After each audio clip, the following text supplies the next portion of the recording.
네, 오늘 하나님 주시는 말씀 같이 보도록 하겠습니다. 오늘 하나님 주시는 말씀은 창세기 40장 1절에서 8절 말씀입니다. 창세기 40장 1절에서 8절 말씀입니다. 네, 제가 말씀 봉독하겠습니다. 이런 일들이 있은 지 얼마 뒤에 이집트 왕에게 술잔을 올리는 시종장과 빵을 구워 올리는 시종장이 그들의 상전인 이집트 왕에게 잘못을 저지른 일이 있었다. 바로가 그 두 시종장 곧 술잔을 올리는 시종장과 빵을 구워 올리는 시종장에게 노하여서 그들을 경호대장의 집 안에 있는 감옥에 가두었는데 그곳은 요셉이 갇힌 감옥이었다. 경호대장이 요셉을 시켜서 그 시종장들의 시중을 들게 하였으므로 요셉이 그들을 받들었다. 그들이 갇힌 지 얼마 뒤에 감옥에 갇힌 두 사람 곧 이집트 왕에게 술잔을 올리는 시종장과 빵을 구워 올리는 시종장이 같은 날 밤에 꿈을 꾸었는데 꿈의 내용이 저마다 달랐다. 다음 날 아침에 요셉이 그들에게 갔는데 요셉은 그들에게 근심스러운 빛이 있음을 보았다. 그래서 요셉은 자기 주인의 집에 자기와 함께 갇혀있는 바로의 두 시종장에게 물었다. 오늘은 안색이 좋아 보이지 않습니다. 왜 그러십니까? 그들이 그에게 대답하였다. 우리가 꿈을 꾸었는데 해몽할 사람이 없어서 그러네. 요셉이 그들에게 말하였다. 해몽은 하나님이 하시는 것이 아닙니까? 나에게 말씀하여 보시기 바랍니다. 아멘. 하나님께서 주시는 말씀입니다. 네, 얼마 전에 나왔던 드라마 중에 슬기로운 의사 생활이라는 드라마가 있죠. 보셨습니까? 네, 저는 안 봤습니다. 의사에 관심이 없기 때문에 안 봤어요. 근데 인기가 있는 드라마라고는 제가 이야기를 들었습니다. 예, 그 후에 그 이름을 패러디한 다양한 이렇게 뭐라 그럴까요? 그런 예능 같은 것도가 있었죠. 그래서 슬기로운 감방 생활 이런 것도 있었던 것 같습니다. 제가 오늘 설교 제목을 요셉의 슬기로운 감옥 생활이라고 적었어요. 원래는 감방 생활이라고 하려고 했다가 너무 불경한 것 같아서 남의 감옥 생활이라고 너무 함부로 말하는 것 같아서 약간 수위를 조절을 했습니다. 감옥 생활이 결코 쉬운 게 아니죠. 여러분 감옥에 가보신 분 계십니까? 손 들지 마시고 눈으로만 저예요 이렇게 알려주세요. 예, 저는 가본 적이 있죠. 수감된 적은 없지만 예배 드리러도 가봤고 제가 군인교회 목회할 때는 영창에 자주 가서 아이들 면회하고 이런 일들을 여러 번 해봤습니다. 그러나 갇혀본 적은 없죠. 그러니까 우리가 감옥 생활이 어떤 것인지 사실은 잘 이해하지 못합니다. 한 20년 전에 공중파에서 책을 소개해주는 이렇게 텔레비전 프로그램이 있었거든요. 거기에서 소개된 책 중에 야생초 편지라는 책이 있었어요. 기억하실지 잘 모르겠는데 황대권이라는 분이 쓴 분입니다. 이분이 우리나라 군사정권 시절에 미국에서 유학하시다가 간첩으로 몰려서 감옥에 가셨어요. 그래서 13년 2개월 복역을 했습니다. 나중에 이 모든 일이 국가기관에 의한 조작임이 밝혀졌고 이분이 또 이제 그 일에 대해서 재판에서 명예회복이 되기도 하시고 그랬던 분입니다. 그러니 이분이 거의 황대권 씨가 30대를 전부를 감옥에서 보낸 거예요. 얼마나 억울하겠습니까?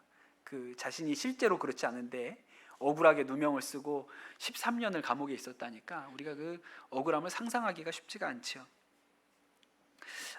그런데 이분이 그렇게 13년 동안 감옥 생활을 하면서 그 시간을 견뎌내기 위해서 뭔가를 열심히 한 게 있어요. 뭘 했냐면 감옥 안에도 이렇게 운동장도 있고 또 이렇게 곳곳에 흙이 좀 있지 않습니까? 그러면 거기도 이렇게 잡초들이 자란다는 거예요.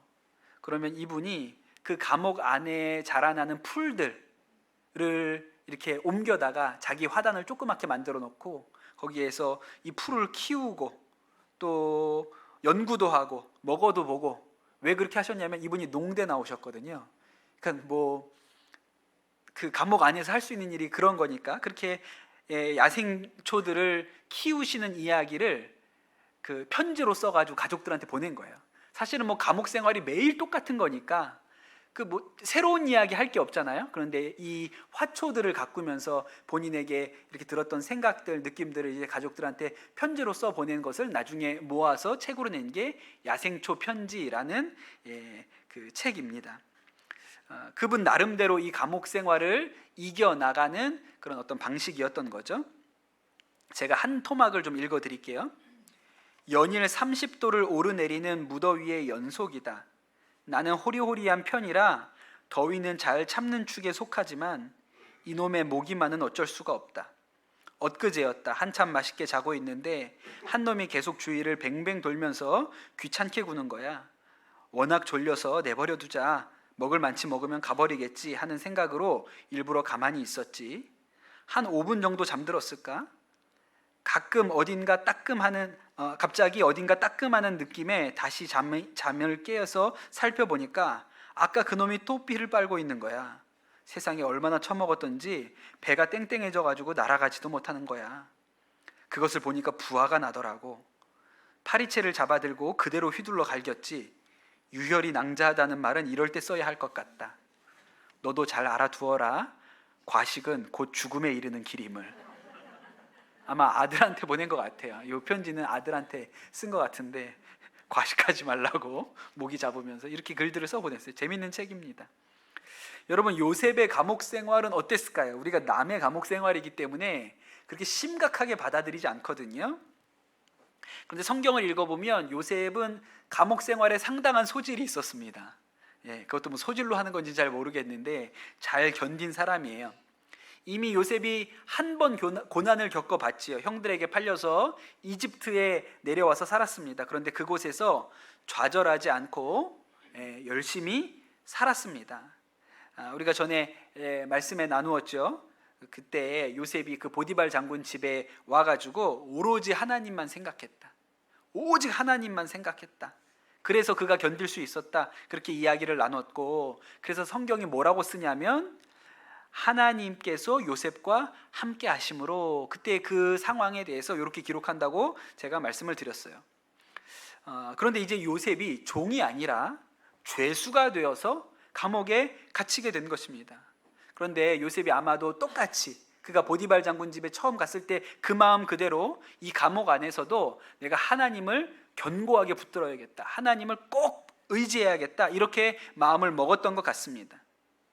그래서 요셉의 감옥 생활에 대해서 성경이 뭐라고 기록하냐면 창세기 39장 21절에 보면 갇혔으나 주님께서 그와 함께 계시면서 돌보아 주시고 그를 한결같이 사랑하셔서 간수장의 눈에 들게 하셨다, 이렇게 말씀이 나오거든요. 그러니 보디발 장군 집에서 일어났던 일이 똑같이 이 감옥 안에서도 일어나게 된 것입니다. 보디발 장군 집에서도 보디발 장군이 이렇게 지켜보면 요셉은 좀 특별한 거예요. 하나님께서 이 요셉을 도와주시는구나, 쟤는 하나님이 돌보시는구나, 이런 느낌이 들었는데 이번에 감옥에서도 가서 보니까 간수장이 이렇게 보니까 요셉이 감옥에 들어와 있는데 뭔가 이 사람이 하는 게 보면 다른 사람들과는 좀 다른 거예요. 그러니까 저 요셉과는 하나님이 함께 하시는구나, 그렇게 깨달았던 것이죠. 여러분, 이건 정말 어려운 일입니다. 사람이 한 번 고난이 올 때 그 고난에 대해서 내가 이겨내야지, 내가 힘을 내서 견뎌낼 수 있어, 이렇게 마음을 가지는 것도 귀한 일이거든요. 그런데 여러분, 그런 어려운 일이 한 번이 아니라 또 한 번 연이어 벌어지잖아요. 그것은 대단히 이겨내기가 쉽지가 않습니다. 요셉이 정말 견고하게 하나님을 붙들었던 것이죠. 오늘 말씀을 자세히 읽어보면 요셉은 감옥에 있지만 전혀 감옥에 있는 사람처럼 느껴지지가 않습니다. 보통 사람들은 인생에 고난이 닥치면, 어려움이 닥치면 그 문제에 골몰하게 되어 있어요. 그 문제만 생각을 합니다. 예를 들어서 건강검진을 하고 왔는데 갑상선에서 여기 뭐가 있네요, 이런 얘기 하나 듣잖아요.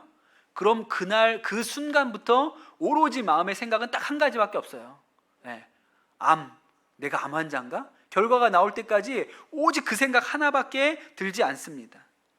제가 구치소에 가서 예배를 인도해보고 구치소에 들어와 있는 분들 만나보면, 구치소는 이제 재판 받기 전에 가 있는 곳이 구치소잖아요. 그러면 그분들의 오직 유일한 관심은 재판입니다. 그것밖에는 관심이 없어요. 다른 것은 아무것도 보이지는 않습니다. 그런데 여러분, 오늘 말씀을 한번 보세요. 요셉은 굉장히 특별하죠. 요셉이 감옥에 갇혀 있을 때 그 감옥에 바로 왕에게 떡을 구워주던 시종장과 또 술을 올리던 시종장이 뭔가 잘못해서 들어오게 됐어요. 여러분, 이 사람들은 아주 고위직입니다. 왜냐하면 옛날에 왕들에게 떡을 올린다, 술을 올린다라는 말은 믿을 만한, 왕이 신뢰하는 사람들이라는 뜻이니까 굉장히 고위직에 있는 사람들인데 뭔가 잘못해서 감옥에 들어오게 된 거예요. 그들이 높은 신하였기 때문에 감옥 안에서도 특별한 대우를 받는데 요셉이 그들의 시중을 드는 사람으로 그렇게 되게 됩니다. 그런데 요셉이 어느 날 아침에 일어나서 이 시종장들 두 사람이 어떻게 간밤에 잘 주무셨는지 이렇게 얼굴을 보러 갔는데 요셉의 눈에 두 사람의 얼굴이 아주 어두운 게 보였어요. 그 되게 특별하지 않습니까? 감옥에 있는 사람은 다른 사람 얼굴에 관심이 없어요. 내 인생이 지금 급한 거지 다른 사람의 얼굴이 흑빛이든 뭐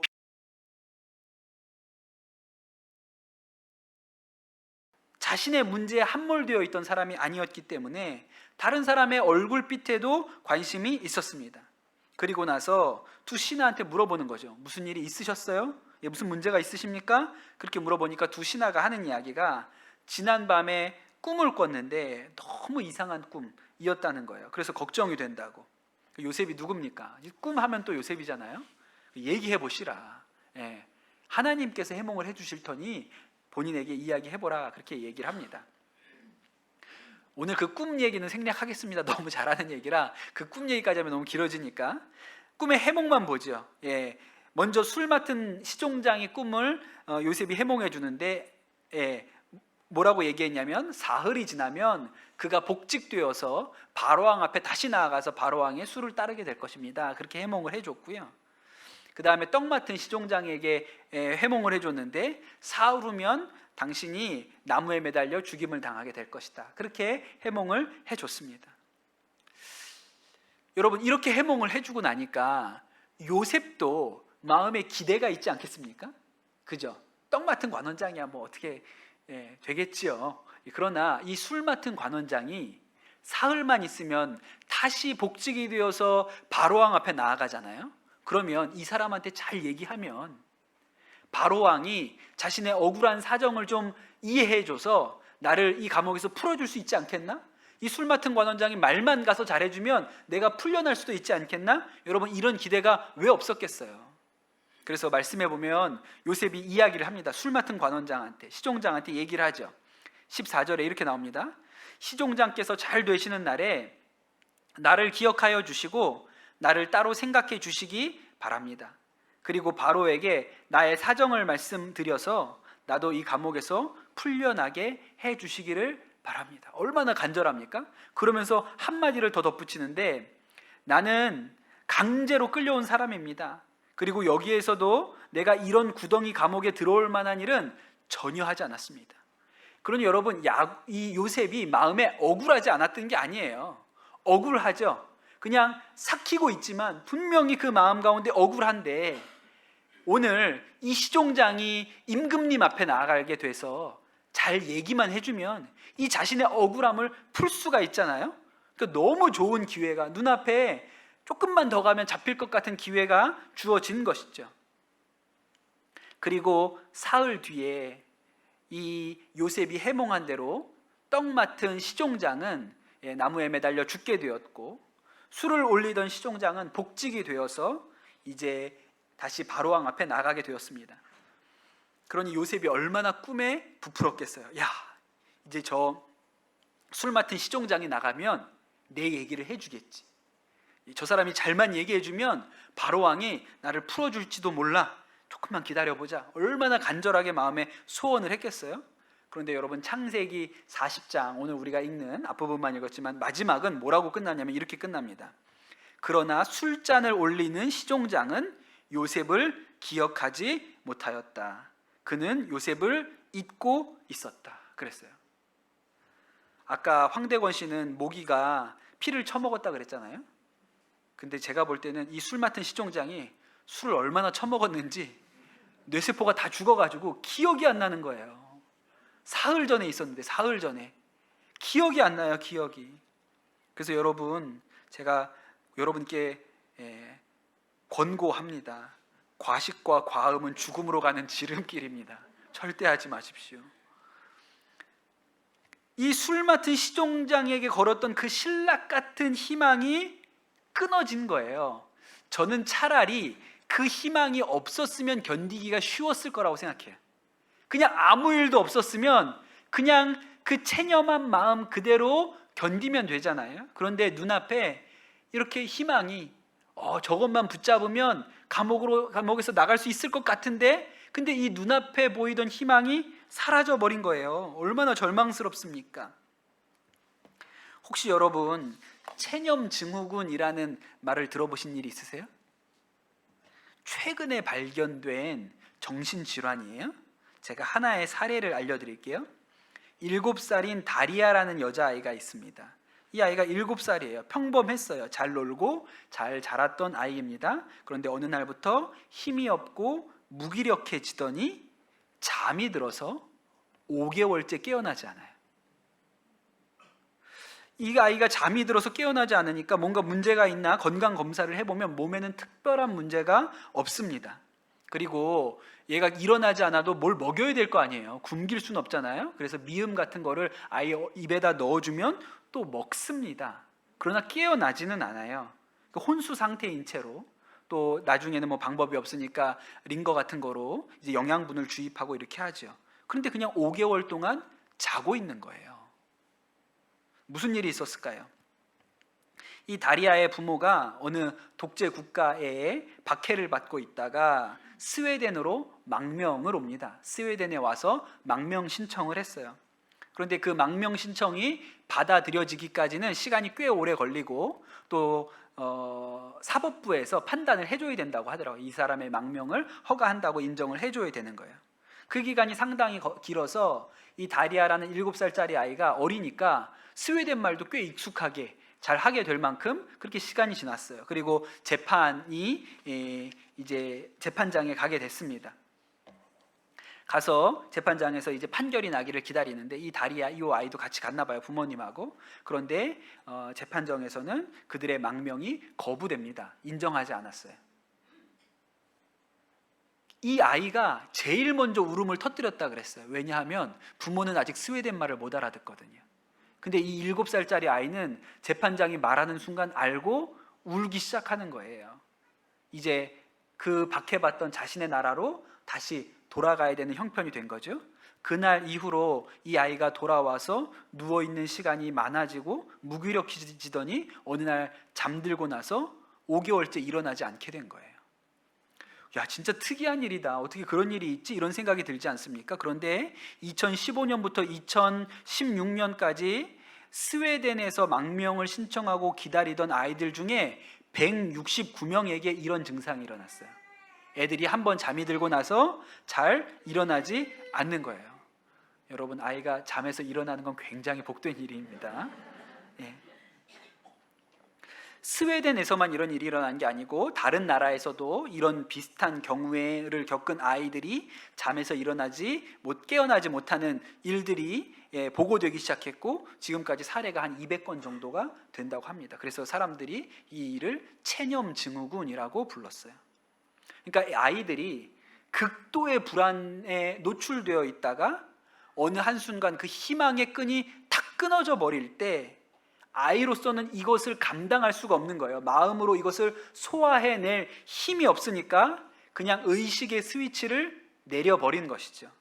스스로를 보호하기 위해서 그것을 자기가 극복하지 못하니까 그냥 스위치를 내려버린 거예요. 이 다리아는 그리고 나서 수개월 만에 깨어났습니다. 그리고 다시 정상적인 생활로 돌아왔다고 그랬어요. 그리고 스스로는 자기가 그렇게 오랫동안 잠들어 있었다는 것을 전혀 기억하지 못한다 그랬어요. 아이가 어떻게 깨어났느냐? 전문가들은 이렇게 추측합니다. 희망이 전달되는 것과 상관이 있다. 다리아의 가족은 다시 스웨덴 재판부에다가 재심을 요청하고 망명 신청을 받습니다. 그리고 나서 부모가 잠들어서 깨지 않는 아이에게 다리아야 이제 일어나, 우리가 돌아가지 않아도 돼. 그 아이를 만져주고 쓰다듬어주고 그 집안의 분위기가 바뀌고, 그리고 어느 날 이 아이가 깨어난 거예요. 이것이 체념 증후군입니다. 여러분, 요셉이 어땠을까요? 요셉이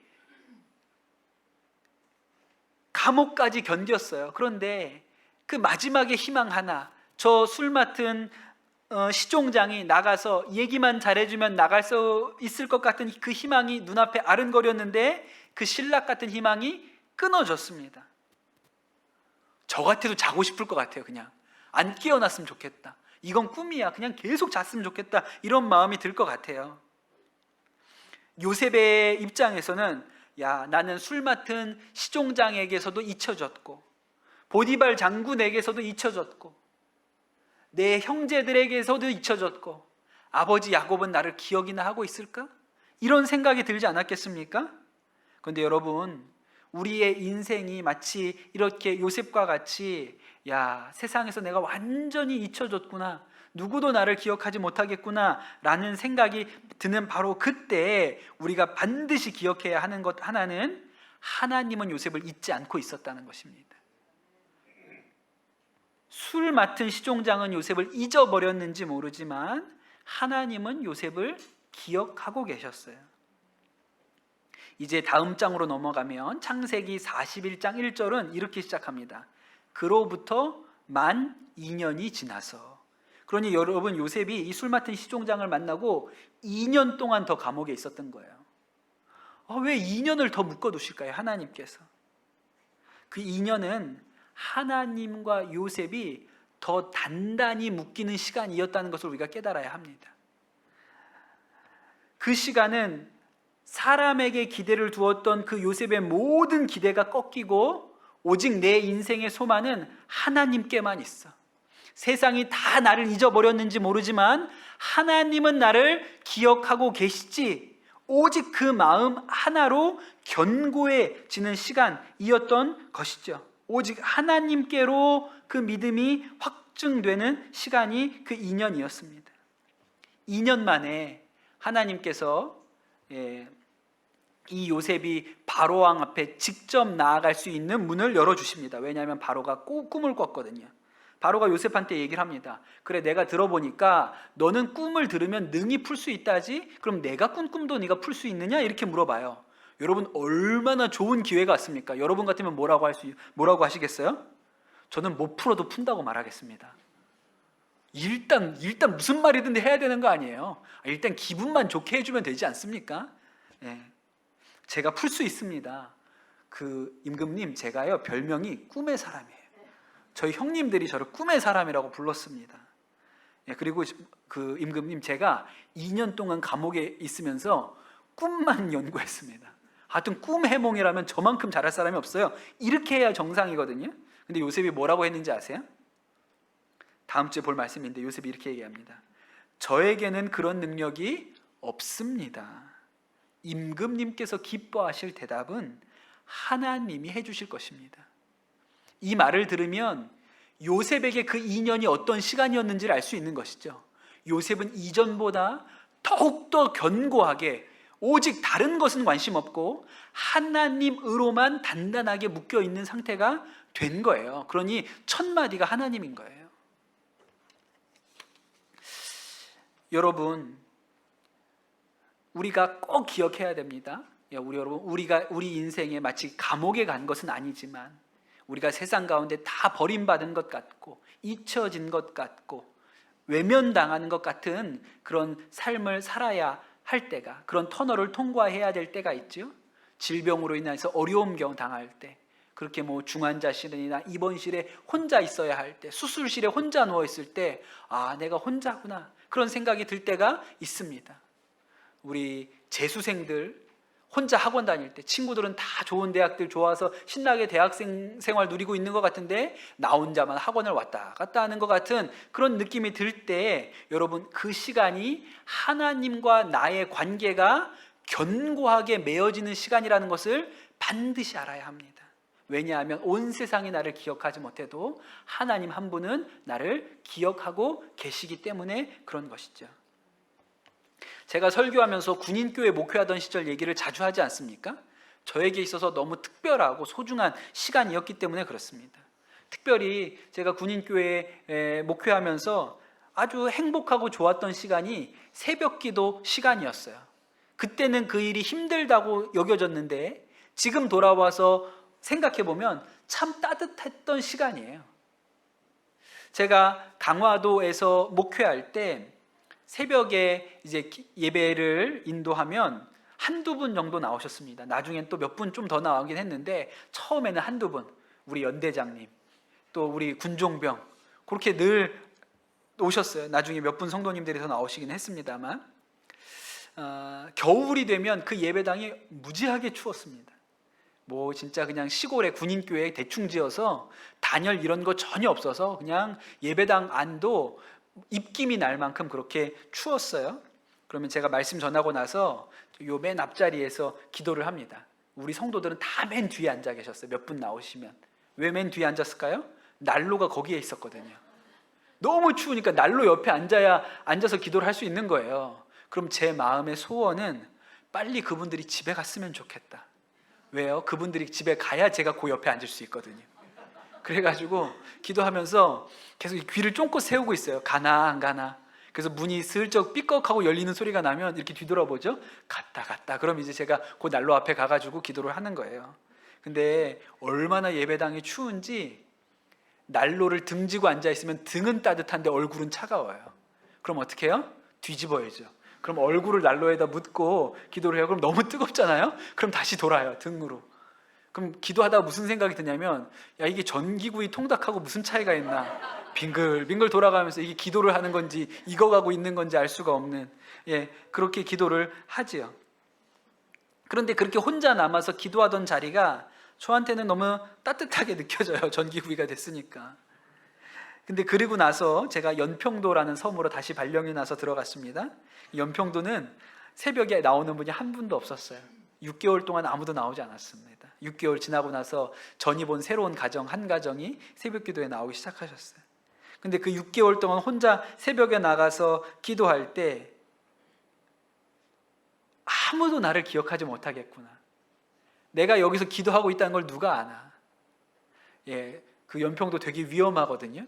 굉장히 긴장되는 데입니다.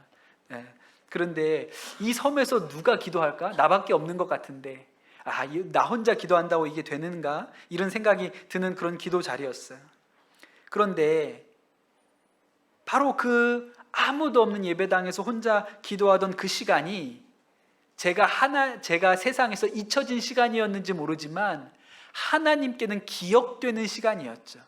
하나님께서는 그 6개월 동안 혼자 기도하던 시간 중에 단 한순간도 놓치지 않고 단 한마디의 기도에도 귀를 닫지 않으시고 제 모든 기도를 듣고 계시는 그런 시간이었습니다.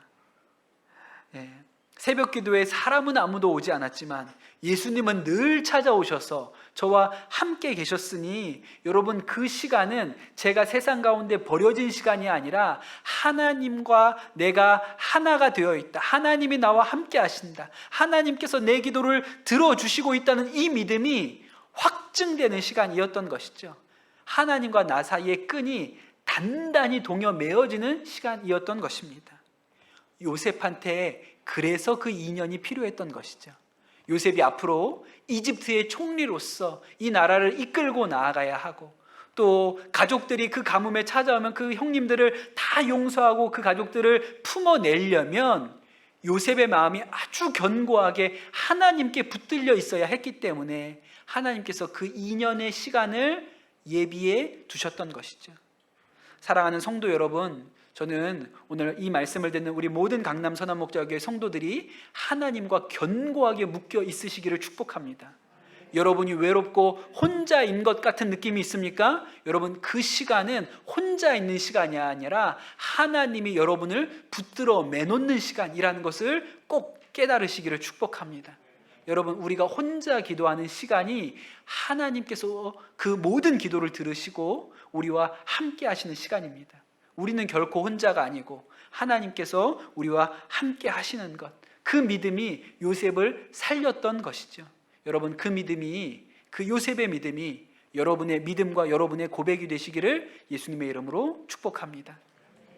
우리 주신 말씀 붙들고 같이 기도하도록 하겠습니다.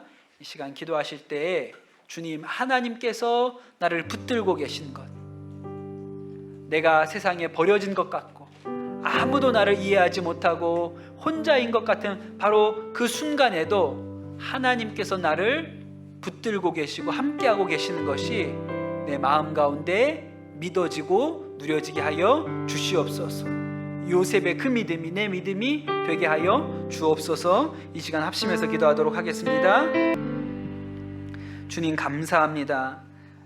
오늘 하나님, 요셉이 그가 술 맡은 시종장에게도 잊혀지고 보디발 장군에게도 잊혀지고 가족들에게도 잊혀진 것 같은 그런 하나님 시간이었으나, 그러나 그 마음 가운데 하나님께서 결코 그를 잊지 아니하시고 붙들고 계신 것이 믿어져 그가 능히 그 감옥 생활을 견디어 나갈 수 있었던 그 마음의 믿음과 은혜가 우리 성도들에게 임하게 하여 주시옵소서.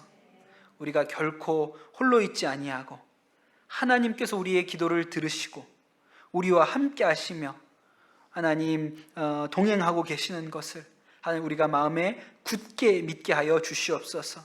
그리하여 이 어려운 터널과 같은 인생 지나갈 때 하나님 우리가 주님으로 인하여 승리케 하여 주시고 믿음 지키게 하여 주시고 우리가 정금같이 주님 앞에 나아가는 은혜가 있게 하여 주시옵소서.